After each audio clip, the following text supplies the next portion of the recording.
Hello and welcome to the podcast. Today I have the pleasure of sitting down with East Tennessee State University's Dr. Brad DeWeese.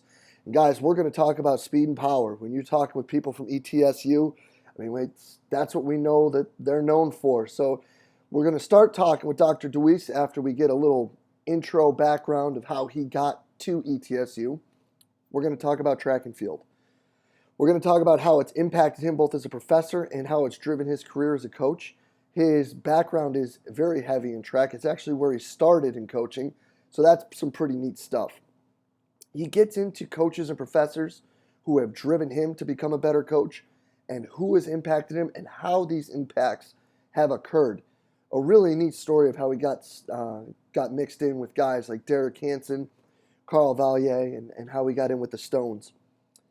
Then, he's well known right now for his work that he's been doing with USA Bobsled and how a track guy gets into winter sports, and where that fits and how his methods have been, manipulated and molded based upon those sports.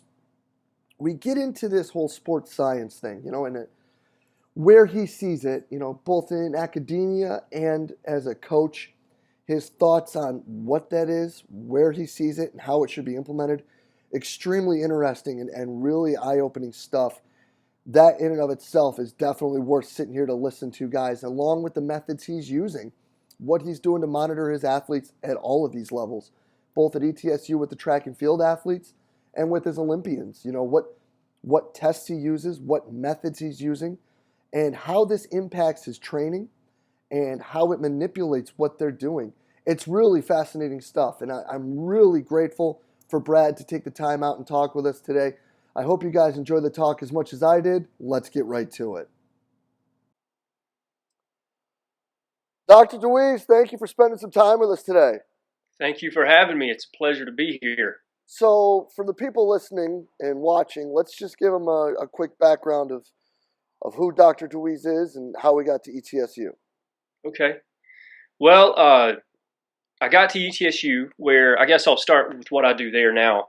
So we have a really unique position within the university. So we are a fully designated USOC Olympic training site. So right now we have letters of understanding with USA weightlifting, we have USA bobsled, skeleton, we have USA canoe kayak, and then we work with independent athletes from luge, track and field, karate, cycling, and many others, just who depends on the contacts we have within the national teams. And a lot of our day-to-day operations are by the faculty. So all the faculty, there's only 4 or 5 of us. So we're all full-time coaches. We get to teach, and so our focus is sports science. But really, like my role is as a coach is to go into the classroom with these PhD students wanting to learn sports science, give them my perspective. Like, how are you going to take all that information from the literature or from the research and explain it to a coach and explain it to me so then we can improve what we do on the field or the weight room or the track on a daily basis. And it also gives really a unique opportunity for those students because we're the only school in the country where kids, and I say kids, but these young professionals can do a dissertation or a thesis literally studying the monitoring data, the training loads, the velocity of the reps in the weight room, everything. They can study that stuff on a case study of a national team or Olympic athlete, and they walk out of there with experience with elite athletes and understanding how all that information relates to the field, so then they can go be a practitioner and not sit in an ivory tower. And so that's kind of where I'm at now. I came here from the U.S. Olympic Committee's Olympic Training Center in Lake Placid, so my job there was to oversee the sport physiology of the winter sport teams. Essentially, that was just a job title, but I was still the strength conditioning coach, speed coach. But Lake Placid, I was hired there primarily because I was a jack of all trades. I understand speed. That's my background. Strength conditioning. I have a degree in sport nutrition, so that was needed because we didn't have a resident nutritionist in Lake Placid. So I was kind of like this decathlete, if you will. I'm not really knowledgeable in one specific thing. I just know how to do a little bit of everything.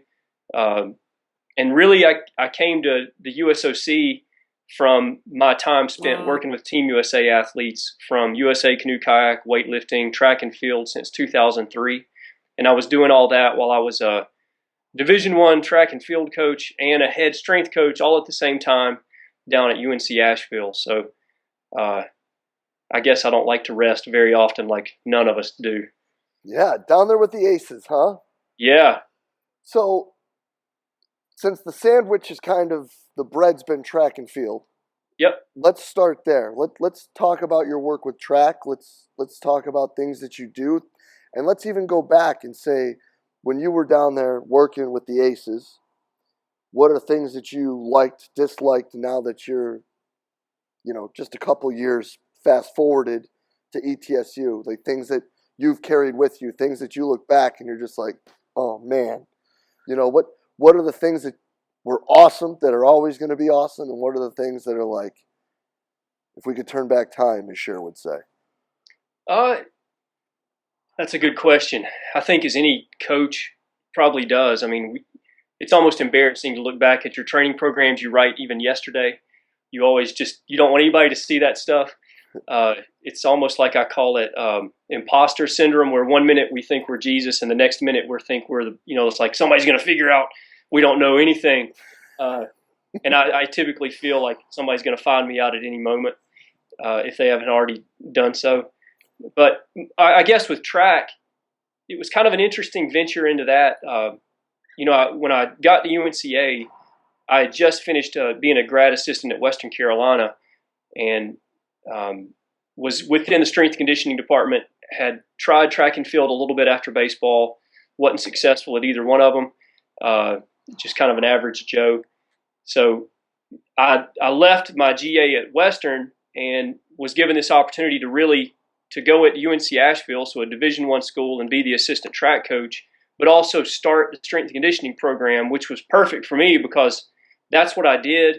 And I knew a little bit about track and field, just enough to be really dangerous. And at the time, when I first got the job, I did probably like everybody else did back in the late 90s. I went by USATF Level 2 curriculum. So we had a special endurance day, a special endurance 1 day, a speed endurance day, a mobility day. And it wasn't until probably 2000 or 2001 that a friend of mine introduced me to the Charlie Francis forums, and that kind of blew my mind. I mean, you had Joel Williams on there at the time as Pioneer. You had Carl Valet on there as Clemson. I mean, you had Derek Hansen as number 2. And so you had all these really young coaches who were very knowledgeable, and it really helped us thrive under Charlie's mentorship and guidance and kind of helping us along over the internet. And that really just blew my mind. And ever since then, when I was introduced to vertical integration and short to long, it completely changed my mindset when it came to speed development and how strength conditioning married into it. And then when we held the 2003 USATF Level 2 and Level 3 schools in Asheville, I met Dr. Mike Stone and had read his stuff when I was in college and had a chance to kind of talk with him. And then I was like, I'm going to steal him too. So I'm going to make sure he's one of my mentors. And so then I was able to really fine tune what I was doing in the weight room with what he calls phase potentiation on top of Charlie's vertical integration, and finally was able to blend track concepts with the weight concepts. And then, fast forward, just like the rest of us, becoming more familiar with conjugate sequential and just making sure that we can actually have primary, secondary, tertiary goals on the track that merge with the weight room. And so over time, I feel like I've been able to kind of put together, confidently speaking, somewhat of a successful program that's logical and makes, sense.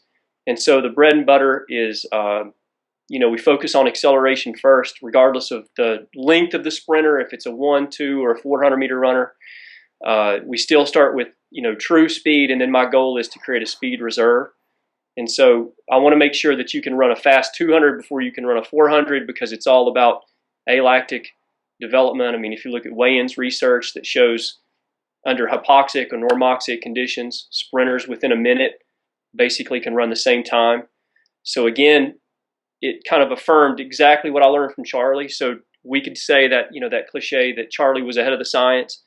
And so it's been really interesting, I guess, to circle back, to be able to do all this monitoring and what some people call sports science or research, over the past decade with these Team USA athletes, to kind of show that the speed reserve works and that strength training with phase potentiation or conjugate sequential works, because of the monitoring data just shows step by step how that fits in. So, yeah, I mean, I feel like there's not really anything I would go back and change, because even all those things I did wrong, like running people to death or running, long intervals, walk across the track and start over again, all that taught me, it didn't work. So it really challenged my mindset and made me who I am today. So, I think my mentors helped me, and also just me failing by myself before I was able to identify who those mentors were those were the best teaching moments I've had, still have. Yeah, that's a pretty big time list of people to learn from.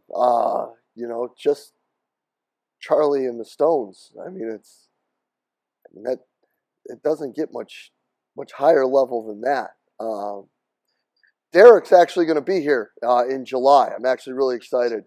He's a super guy. I got to meet him up at Boston at Art Horn's gig. He really is he's as fantastic of a person as he is a coach. So I'm excited to have him around. So now let's fast forward then, or backtrack, depending on which side we're talking from. A track guy getting into winter sports, a winter sport that isn't indoor track.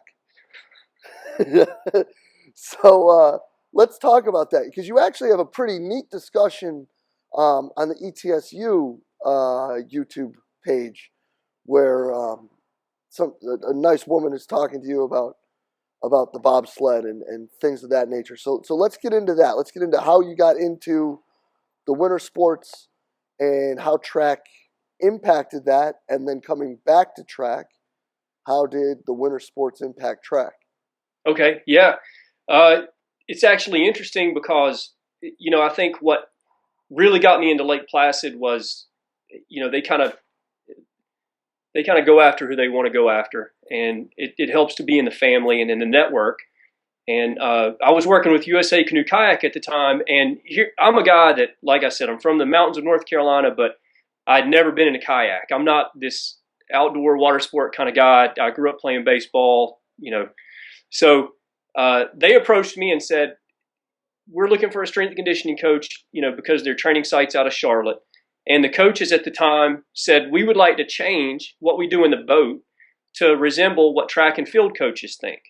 And so, again, my background in track and the fact that I was track and strength really helped me get this opportunity with canoe kayak, because I was able to go in and say, okay, here's how you can develop acceleration in the boat, similar to how you develop the energy systems for a track and field athlete.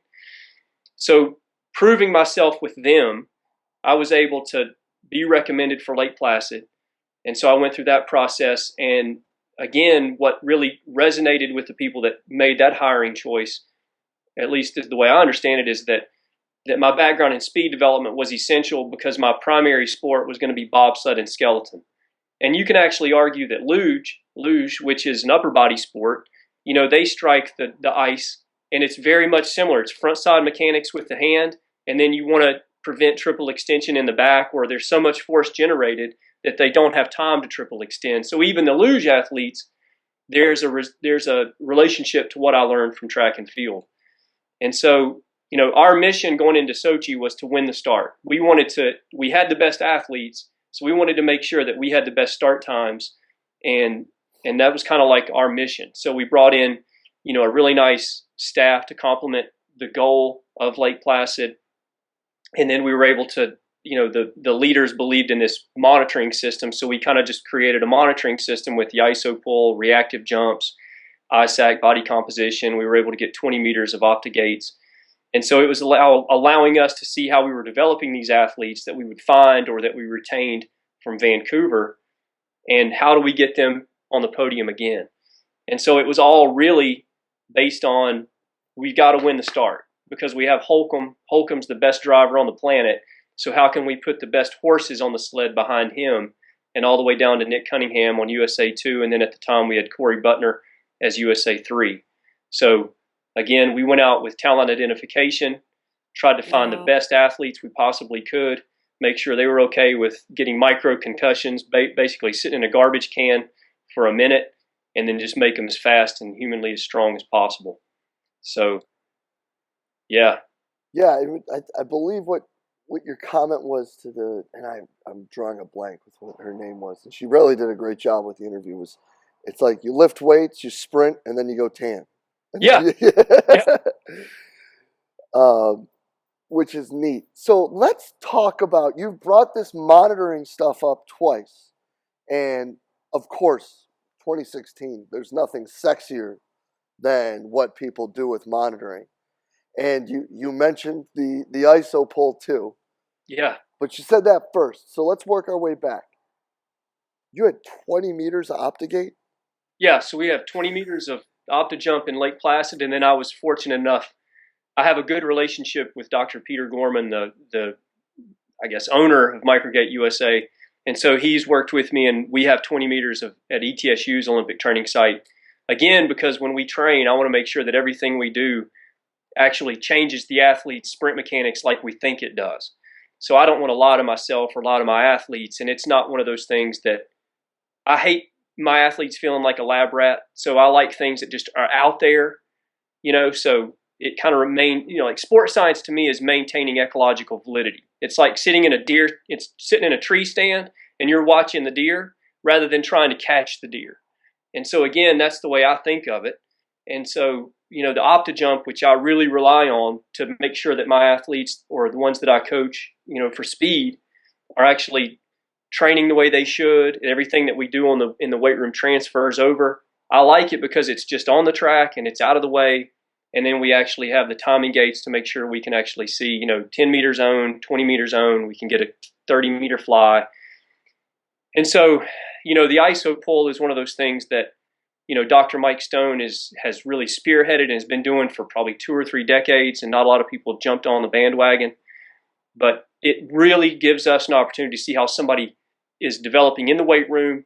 As far as you can get a max all day long, but a max is based on fatigue and also mechanics. So it's a way to clean up mechanics, get them out of the way, and actually see how strong somebody is and measure rate of force development. And so it can be costly. We've tried to figure out ways to not make it so costly, but that's the one thing I would say is not ecologically valid, but I use it as a monitoring tool just so I can make better blocks and training phases for my athletes. So, yeah, I mean, when we were in Lake Placid, we had Sornex, we had a Sornex ISO, like a full squat rack that we had pre-custom built, and Pasco force plates. I mean, Pasco, you can get less than $1,000 for 2. And then, in down at ETSU, we have Rice Lake, so we have some pretty expensive, dual force plates, but you can make it work. But monitoring, yeah, it's sexy. I mean, it's kind of funny. It's been around forever, but now everybody wants to say they monitor. Monitor could be simply just putting chalk on your hands and seeing how high you jump on the wall. But, sexier doesn't always mean it's better. It's basically, as a coach, whatever you choose to monitor with, as long as you can make better decisions in your training, that's what counts. So you don't have to spend $1,000 every time you turn around. And I think that's what frustrates us all, is that it's now a money game and keeping up with the Joneses, and it really should just be what can inform you as a coach the best. Well, let's talk about how you used each one of those tools then, and maybe how they led to your decisions going forward. So I missed the third one. So we had the ISO pole, the OptiJump, and then there was one in the middle. So yeah, reactive jump, or we just do, static and counter movement jumps. We go from 0 to 10K, 20K, and some people went 30K. So we would do a series of those, and then we would look at percent drop off. And then the last one is we would do body composition, but we would use ISAC, because I was looking at sum of skin folds, but more importantly, looking at girth measures and seeing where athletes specifically lost fat or had a disposition to gain more muscle mass, or if we were training them correctly. So that came in, the body composition came important for bobsled because we want most of their mass near the bottom of the sled, obviously, so the G-forces can push them there without any wavering of the sled. So, every sport has its homogeneous group you're trying to create. And so the body composition was kind of like that latter part of the monitoring that we used on a weekly to monthly basis on top of all those other things. So that's going to drive just hypertrophy type decisions. Yes. So now Correct. let's go back and let's say we're looking at the opta jump and we're looking at your flying 30s and your 10s and your 20s. How is that driving your decisions? So let's say, how would you take athlete A, look at that information, and now change the next block? So if I'm looking on the track, and one thing I'll say before I get started is I look at everything from 10,000 feet in the air. So I don't try to separate what happens in the weight room from what happens on the track. So I'm looking at everything as from what concentrated load there is in both and how do they merge together. So if I'm looking at 10 meters and I'm looking at the overall finish time or sprint characteristics, hopefully an athlete is going to learn to use their force better. So they're positioning themselves what some people call horizontal force, but it's actually vertical force, vertical to the body. The body is just turned horizontally. So they're pushing, and so hopefully what you see as they're improving their strength in the weight room, it transfers over, and hopefully you would see greater stride length. So they're getting more transfer, they're getting more displacement out of each step. And then hopefully neurologically you would allow them to see a greater rate of frequency. And then again, as they start getting up to top speed, so 30 meters, obviously we're looking at shorter ground contacts. And if the ground contacts are getting slower at 30 meters or 20 meters and beyond, then obviously something's wrong. It's either fatigue, it's either a biomechanical issue, which could be related to mobility. It could be related to just too much hypertrophy, too much body weight. So again, what I'm looking at is every spatiotemporal characteristic. So what happens when they're on the ground? And I'm trying to look at every other variable around it and seeing what coaching decision I made poorly or accurately that led to that specific zone on the track or specific characteristic. Are there any that you would eliminate? So like, I would think that there has to be some where it would be like, these are the situations that I would bring up to the coach. Versus these are the situations that I would be hoping to address completely in the weight room. Yeah. A lot of the time, when you're in a strength conditioning role and you're not the primary sport coach, you have to be very respectful and political on how you deliver some information. So, what I find myself doing is I may not get caught up in showing them like, here's ground contact time, here's the ratio between heel strike and toe off. I may not get into that because we also use a gyco, like a gyroscope, that we can look at sway. I may not bring all that up. What I may say is that, okay, in the weight room, we're seeing that the strength is transferring over. So yeah, this overall time dropped, and we're actually seeing they're covering more ground per stride. Or maybe this athlete used to spin their tires in the mud. So I'll try to explain things, and I'll say instead of frequency, I'll say, okay, this athlete spun their tires in the mud, took choppy steps. Now that we've cleaned them up as far as now they can use their strength, you can actually see stride length increasing. So again, I'm always trying to figure out an easy way to deliver the information if I'm in that role of sports scientist and strength coach. But most of the time, I guess I'm at a point in my career where I get to be all of the above. So I get to choose the athletes I coach, and then those athletes, I do all the monitoring, and then I've just observed the data myself. So really, it depends on the athlete, but I try to look at everything and just make a comparison because it's hard to dissociate between frequency and length. It's hard to look at, where they strike on the ground and frequency. You can't just pull one and make a decision on it. And I call that sometimes that when you're young or when you really don't know how to use a piece of equipment, it's kind of like when you pick open the Bible and you want to pick to one verse and be like, see, I told you. But you got to take it all into perspective. And so, again, I'm just a redneck that relies on all these ways of explaining things. But again, for me to make sense of all of it, I have to look at every variable, and then I have to look at the video, or I have to sit there and watch the athlete sprint, because sometimes it's just situational. It's day to day. I mean, sometimes if we take it to the outside track that we use, it's on a high school, it may be more, softer, cushiony than our indoor track. So therefore, you're going to see slightly longer ground contacts. And I have to understand that was just the environment, not the athlete. Right. So. No, that's really cool. And so, again, I would be remiss if we don't have a legitimate discussion about this mid-thigh pole. Let's break that down. First of all, let's tell people what exactly it is, and then Okay. let's talk about how this contributes to what you're doing. So the mid-thigh pull is basically what originally started off as like a full rack or a half rack. And you try to put an immovable barbell that is at mid-thigh. And a lot of people, have a misconception of what mid-thigh is. Like if you go around the room and you say, where's mid-thigh? Sometimes people will lean over at the trunk and it'll be right above the knee. Sometimes they'll go at the true mid-thigh. And then what we call mid-thigh is denoted by like 120-degree flexion of the knee, a vertical trunk. And so you're in what we call the peak power, peak force position.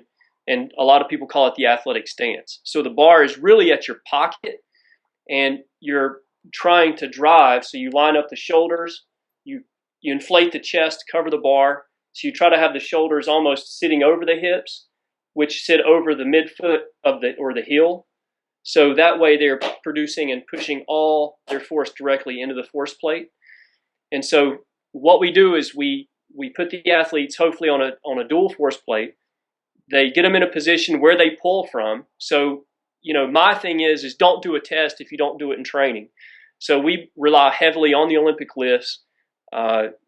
We rely heavily on the derivatives. So we do a ton of mid-thigh pulls during our training. That's kind of like our bread and butter for concentrated load of strength or force retention during a strength speed block. So we use the mid-thigh pull year round so the athletes know where to pull from. So what we do is we put the athletes on the force plate. We put the bar at the right position. So let's say 72 centimeters. We clamp it down and then we give 2 trials. We say, okay, 50%, 75%, which is just perception to kind of get them ready, to get them locked in. And then we typically do 2 full, real 100% efforts with 3 minutes rest in between. And so I guess I'd be remiss to say that, the hands are the weakest link in pulls. So we have to typically use like a gymnastics hook. So the wraps with the metal hook in the middle, or we actually tape their hands to the bar, which is not comfortable, but it gets the job done.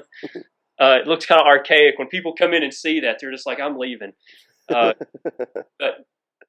we've been known to have people's nosebleeds when they're doing the test. It's pretty awesome. But it doesn't have to be that crazy.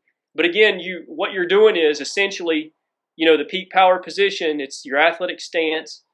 So you pull on the force plate, or you're pulling on the bar, pushing down the force plate. And what we do is we essentially get a force curve, and we look at peak force, and then we look at time to peak force, and then we start getting into more specifics. So we look at time to peak force, and then we look at force at 50 milliseconds, which is the time to strike.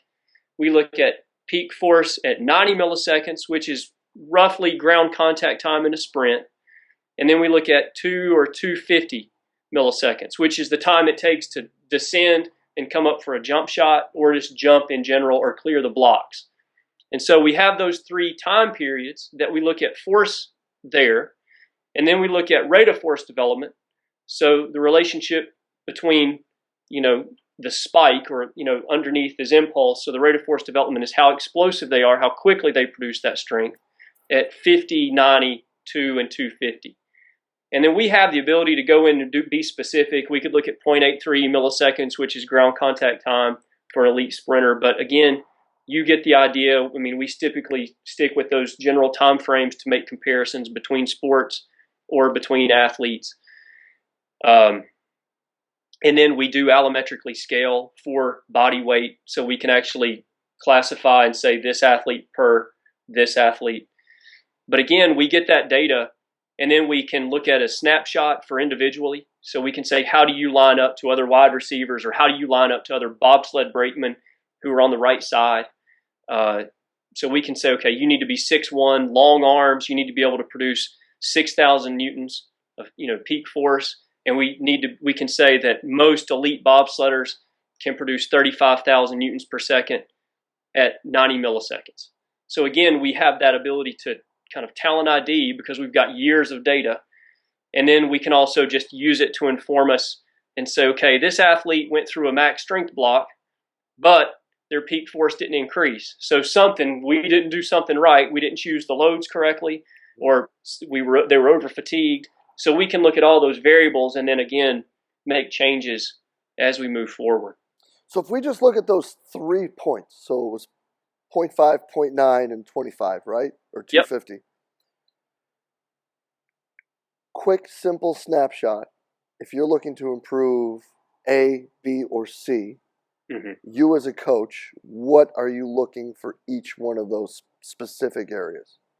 So the explosive speed, the 0.5, you're going to see that enhanced more. So number one, it's as Dr. Stone says, and everybody gets crazy and they're like, oh, here we go again. Strength matters. Strength does matter. Can't be too strong. And people always go, well, that's just what strength coaches say to keep their jobs. No, it's true. So when you simply just expose yourself to the ability to produce higher force, the entire force curve moves up and to the right. So by default, the stronger you are, the greater rate of force development you have.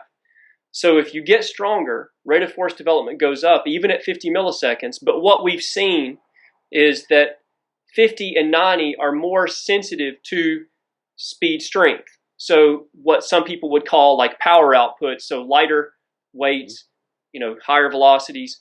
So when you get into the speed strength phase of conjugate sequential, that's when you can really see 50 and 90 improve. But typically speaking, if you're doing everything right throughout the training year, those numbers should slightly go up or maintain even in a max strength block, because you should still surf the curve throughout the week. You should surf the curve during a training session because you've got warm-up sets and warm-down sets. So it's not like when you go in a max strength block, you're going to slow the bar down. And so that's what I really appreciate Dr. Mann doing in the velocity-based training, because they're remembering, it's remembering that you are going to have to surf the curve. You don't have to do it every day, but as long as the athlete's exposing themselves to different loads, you're going to get strong, and it's going to transfer over to the track or to the field, and you're going to get fast. So again, whatever you need to do to help you see that, like I had a Tendo unit. I thought I was the coolest thing on the planet. Back in 2003, we got a Tendo unit and started doing velocity-based training. And, I was having to send it in every year to get the string fixed. So I probably spent more in having to ship it back than I have to pay for it. But again, it's one of those things that just helps make sure, like if you stick with a programming philosophy like conjugate sequential, that you're actually doing what you say you do. So again, that 50 milliseconds, we see more with the speed strength. 90 milliseconds is still going to be sensitive to top, like peak force, moving the force curve over, and also strength, speed, strength. And we've also seen 250 milliseconds be very sensitive to how strong an athlete is. Obviously, if you're a weak athlete, 250 milliseconds, the rate of force there is going to be low. So we've seen that the stronger athletes actually produce higher rates of force at 250, which has also been noted when we do the counter movement jumps and the static jumps. Percent fall off is lower as we move up in loads. So again, you can look at the impulse curve too. So, the ISO pull for me is one of those things that reaffirms everything we do in the jumps. So if I don't have a lot of time on my hands, I don't like to overwhelm the athletes with tests. I like to keep things as simple as possible. I've pretty much come to the conclusion I can do an ISO pull on a day that we do pulls, like on a Wednesday, and I can do the sprint testing any day of the week because we sprint Monday, Wednesday, Friday. Mm-hmm. So, I rely heavily on those two just because they inform me personally, quite a bit. No, yeah, and I can see where that one test, obviously, like you said, it would be expensive and it may not be something that everybody has the resources to do, but I could see where that would be really vital to providing like quick snapshots. And it's like, is the Garmin working or are we go in the wrong direction here? Yeah. And that's, I've got some friends who they're actually trying to build, and I put it on Twitter and I got a prototype. They're actually trying to build a really cheap and inexpensive ISO pull rig. I think I don't want to sell it too short, but I'm pretty sure they're trying to keep it below like $2,000, which is unheard of. Mm-hmm. And I mean, if my thing is, if you can get the force plates from like Pasco, we should get an endorsement from them. you get Pasco for less than $1,000 for 2 force plates. And I'm sure there's some, other options out there. Again, I'm not selling a specific product. I'm just throwing something, that I know that works out there. And then if you can get an iso pull rig, or if you can just get something in your weight room and load the bar down, but then you got to worry about the flex of the bar. If you can get that under $3,000, I mean, that's something that, again, for me personally, I don't have to buy it. We've got a budget. Sometimes you've got an unlimited budget. If you're looking at a college, it's sometimes $5,000 a year. So whatever you can do to make yourself a better coach and understand what you're doing, I'm all about it. But especially when it's something that's pretty cheap like that, rather than, you look at GPS, you can buy a house with, small car with what GPS costs nowadays. So, I just believe in accessibility, because I really hate this idea of ivory tower and everybody else is down here. That's crap. We shouldn't even pretend to have that. And no one is going to want sports science and monitoring if it seems like it's this. So we've got to bring it down to where it's usable and it's accessible. 100%. And you know what I mean? And we Yes, can sir. talk about it. Yes, sir. 100%. I'll tell you what, I think that's an absolutely fantastic spot to leave it at. This is a killer half hour. Brad, I can't thank you enough for taking some time with us here to talk. And this will be up right away here on Monday. So Awesome. I'm excited, man. This is great. Thank you for having me. It's an honor to be here, my man. Well, thank you very much for spending the time, and we'll be in touch soon. All right. Now, do you want me to use the USOC, or do you want me to use the ETSU logo? Oh, I don't even know which one. On the website, on your... Yeah, for the podcast. I think you need to use I would say, just to be safe, use the ETSU. Okay. I think you can use the ETSU Olympic training site, but I don't want to bet the house on it. All right, so just use the ETSU athletic departments.